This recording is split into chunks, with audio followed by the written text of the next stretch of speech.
Assalamu alaikum warahmatullahi wabarakatuh. Jirra jirtu hordoftoota kiyya nuti jirra alhamdulillah isinis baga jiraattanii baga sa'aatii kana eegdanii maashaallah tabaarakallah dhufnee jirra.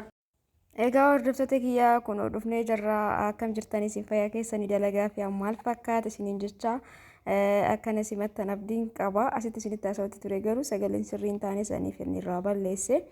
Egaa haasa'u isinitti hin baay'isu baay'ee akka biizii waan ta'eef jechuudha. Isinirraa baduu kiyyaaf dhiifame isin gaafadha. Dursa irratti na dagattanii jirtanii wallahi inshaallah ammaan tananiin dhufaaniin deebi'aa yeroon viidiyoo akkuma duraanii isinii hojjechuudhaaf yaala. Akkuma isin beektan kaa tanaan dura isinitti himee jira. Dhiqoo hojiidhaan biizii ta'ee akkasumallee gizii takka takka mootu wallahi qufallee natti deddeebi'a waan hojii hedduu takka haa ta'u hundumaaf alhamdulillah waalaa kulli haali. Ammaan tana jechuudha isinitti kan mul'isaa jiru hordoftuun tiyya takka uffata kanneen irraa ordarii godhattee ture na bira ji'a sadii akkasii ani viidiyoo godhuuni wallahi biizii takka baay'ee takka natti hin tolle garuu amma dirqama arguu qaba waan jettee viidiyoo kana isinii godhaa jira yeroo lammaffaadhaa fi kun isa lammaffaarra jira jechuu kiyya maashaallah tabaarakallah. Shaarbii Dubaay irraa galchuu eegaleetiin jira maashaallah jedha hundi keessanuu diizaayinii babbareedaa fi diizaayinii qalalli jedhe gatii rakkasaatiin maashaallah na biratti ni argattani. Shaarbiiwwan kun hundi isaatu ka Dubaayitii hordoftoota kiyya. Akkuma ka hojii tokko eegalan hojiin tokko gara hojii tokkotti nama ceesisa waan ta'eefu ammaan tana Dubaay irraa meeshaa tokko tokko galchuu eegaleetiin jira inshaallah yeroo dhiyootti immoo boorsaa garaagaraa yookaan korojoo afaan Oromiffaatiin. Egaa akkan isiniin jedhaa kunniin egaa shaarbiiwwan maashaallah tabaarakallah isinumti ilaala. Egaa hordoftuun tiyyaa narraa ordarii godhattee na bira turee jira ammaan tana garuu iftaaniin gahaa kanaafuu dirqama viidiyoo ilaaluu qabanaa jettee jirti rabbi nagaan isii haa galchu maashaallah galatoomii ulfaadhu isin jaaladha isin kabaja jechuun hin barbaada sumaanuu baay'ee narraa bitatte jechuudha maaliif uffatuma achitti bitamu kana asitti indoom ajajaan finna waan ta'eef ajajaan kanaa dhufu babbareeda jechuudha hundi isaaniitu babbareeda ofii kiyyaa kan fedhuudha kan naan dhufu jechuudha. Kanaafuu wanti an achi baadhee galuuf hin jiru asumattiin bitaa kennaa namootaaf kennu naan jettee gatii bareedaadhaan kan margaa jirtan kun hundi walirratti 2,800 qofa. Ka 2,000 jira as keessa isinitti agarsiisa gizee bira ga'ee kaagammaa mul'ataa jiru kun maashaallah shaarbii isaa agartanii shaarbiin kun namarraa hillooyu ka ammaan tan isin agarsiisaa jiru kun gurraachaan illee jira hillooyu maashaallah bal'aadha hawwataafis ta'a jechuudha hordoftoota kiyyaa shiita babbareedaa diriyaa isaa wajjin kun akkuma argaa jirtan kana hedduudha ka isin irraa bitatte. Hundaa kun isinitti agarsiisuuf yaalaa jira dirqama natti ta'eef malee kuni kana bira ture warri samoona kana bitattan samoona kana warri narraa bitattan jechuudha wallahi viidiyoo isiniin goone dhiifame isiniin jecha kun ka ture na obsaan na eeggadha ani yeroo baay'ee waan jedhu tokko hanga godhutti እና hordoftoota kiyya hedduu takkan cinqama wallahi hedduu takkan cinqama yeroo si jedhe sanitti maaliif kana jedhe isinii erga jedhee guyyaan irra kan isin jala dabarse osoo gara maatiin ergin ni jirtanii viidiyoo ka isiniin goone ni jirtanii hujuman nabbaa'ate malee waan biraatii fi miti akkana hubattan abdiin qaba inshaallah wanni biraa wanni takka wanni isin shakkitan hin jiru yeroo jedhetti nin godha yeroo baay'ee garuu gisee takka takka bakka biizii ta'urraa kan ka'e waan akkisa dhumarratti argaa jira biizii ta'urraa kan ka'e wal naa dhaqqabuu dide jechuudha.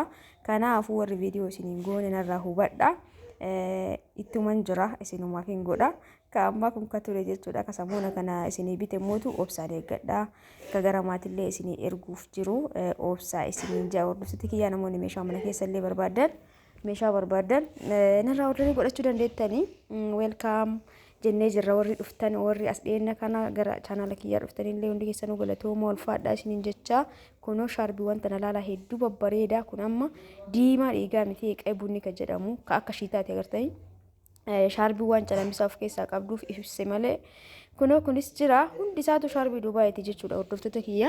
Kanaafuu namoonni barbaadan heloo jettanii bitachuu dandeettanii akkasumallee mootu meeshaalee garaagaraa narraa ordarii godhachuu dandeettan jechuudha kunoo argitanii diizaayinii garaagaraatiin ni jira shiitiiwwani shiitiin qubatti illee jira akkanatti illee shiita diriyaa ni jira diriyaa noormaal illee jira darbannoon garaagaraa na biratti argama warri na jajjabeessan warri narraa waa bitattan hundi keessanuu galatoomaa ulfaadhaa isiniin jedha warri mootu ganaa dhufaa jirtanis nagaan koota isiniin ja'a hundaafuu hundi keessanuu naaf galatoomaa isiniin ja'a warri mootu meeshaan keessan isiniin ga'een obsaan eeggadhaa akkuma dura isiniin jedhesanii ka ammaa inni godhaa jiru kun immoo ka tiktook irratti gadhiise asirratti illee isin agarsiisaa jira jechuudha. Hordoftoota kan dura uffadhe illee ni jira. Akka sirriitti isinitti mul'atuuf kunniin amma fakkeenyaaf 1800 qofa. Qaama isinitti mul'isaa jiru kun diimaawwan kuni kanaa miti. Kan duraa lamaan sun shaarbiin sun adda. Kan ammaa kun immoo 2800 shaaliiwwan abbootaa ni jira. Kootiin na bira ni jira. Shaarbiin tuni agartanii akkana kalariin citaree fi suni. Asitti kalarii isa sirriidha. Gizee tokko bilbilli itti waan ifuufi agartanii tunillee diimtuun tuni diriyaa isii wajjinis jirti addallee jirti ishiin isallee barbaadani.